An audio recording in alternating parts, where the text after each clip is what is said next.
New Year had come to the island of Sodor, and it was back to work as usual for all the engines. They were happy to be moving along the tracks again.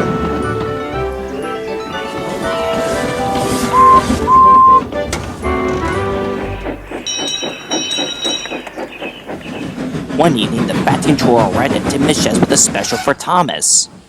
A shipment of toys is arriving from the mainland of Farquhar Harbor. They are to be delivered to Wellsworth Hospital and Edwards Branch Line. I am relying on you, Thomas, to get them there before morning. I will not let you down, sir, peeped Thomas proudly.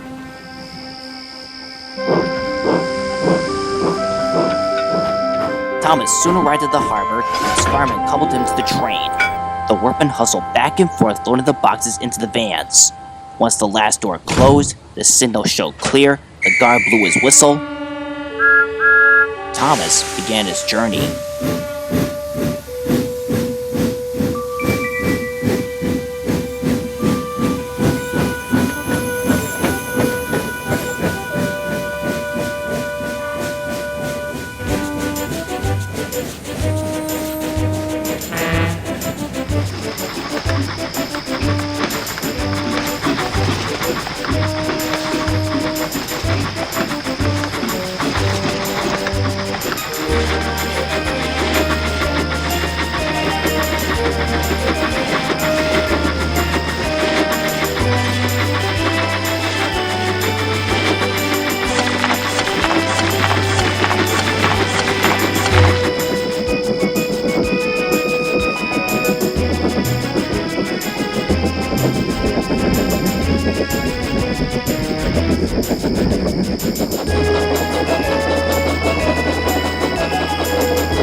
Thomas was just steaming through Misty Valley when all of a sudden,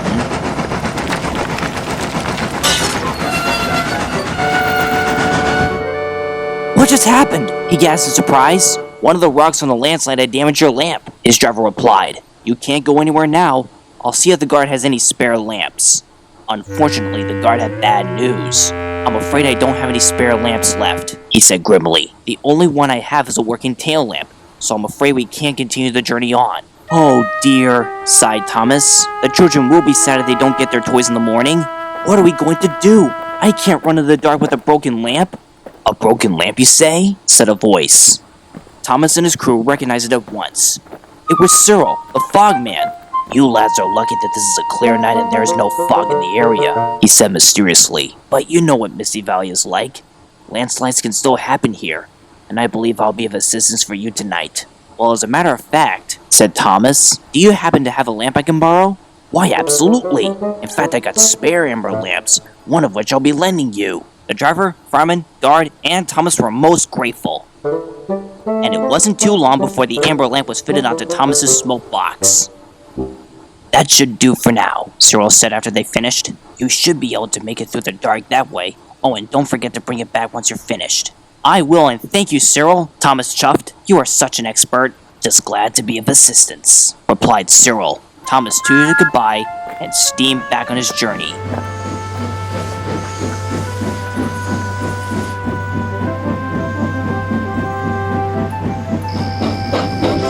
Along the way, his driver was worried. "There's not nearly enough light in this lamp," he said. "We have to go slowly." "But we'll be late," Thomas protested. "And besides, I can see someone just up ahead."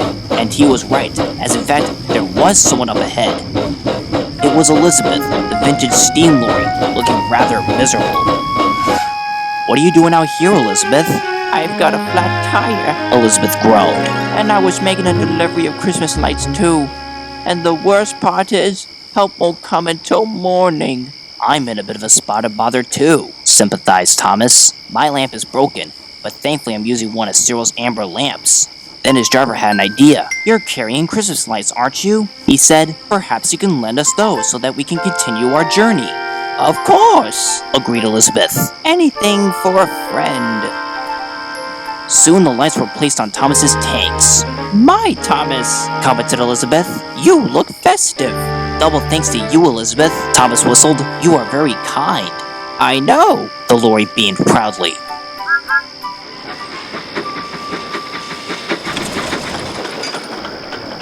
As Thomas neared Edward's branch line, he heard a familiar buzzing sound. Is that who I think it is? He called to his driver. I'll say it is, his driver replied. Thomas stopped and looked up to the sky. It was Harold, the helicopter. Evening there, Thomas. I'm just completing my nighttime flyby lookout. What are you doing out here at this time of night? Thomas explained everything. Don't worry, dear chap. I'll guide you to the hospital with my spotlight. I know the way there as well as my own rotor blades. I know you can, Harold, grinned Thomas. Lead the way!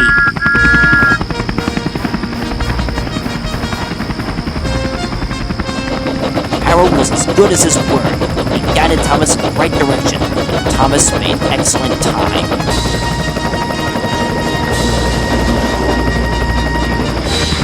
He soon arrived at Wellsworth quicker than ever before. Well done, Thomas, said the doctor. You made it just in time. I couldn't have done it without Harold, said Thomas happily. Thank you, Harold. Good to be of service, declared Harold and buzzed away. Thomas beamed for a job well done. And when he got back to Tim and Sheds, he fell proudly to sleep, thinking of the children at the hospital playing happily with their toys.